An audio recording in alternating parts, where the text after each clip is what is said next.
Hello and welcome to our How to Spatial Work video guide series, created by Hyverlab. Digital twins made easy for everybody and for a more sustainable future. In today's video, I am going to walk you through one of our spatial work demos. Depending on the time of this recording, you can access it by logging in into SpatialWork, then select the file, Demo Warehouse Automation. This project is about warehouse automation. It demonstrates most of what our clients need within an indoor digital twin environment.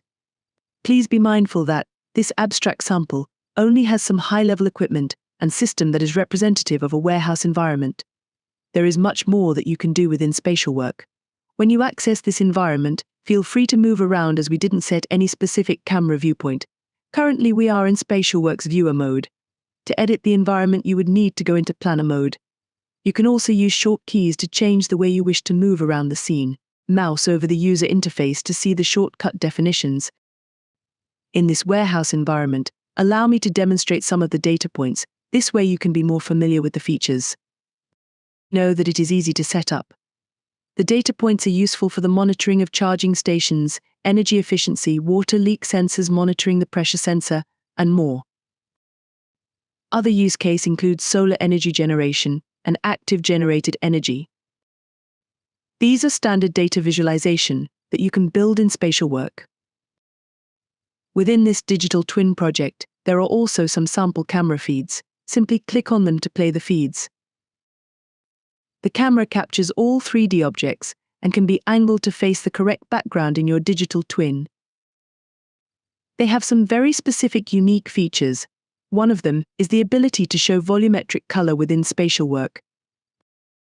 This means you can assign a color threshold to 3D objects. The color represents the value, and when these objects turn to a different color, you can further investigate any potential issues or abnormalities. In this indoor space, data, particularly spatial data, is usually obtained through scanning or positioning of objects' layouts, as provided by the end user and their floor plan. You can use the floor plan as a reference to build those elements one by one. Clients, when using SpatialWork, do not usually rely on the use of one single static map. They would usually scan every single object and deploy them as individual objects in their digital twin environment within SpatialWork, and they will then be assigned to a different area. This way, it is easier for them to make adjustments based on the real-world environment. This is because the real-world environment, sometimes objects need to be moved.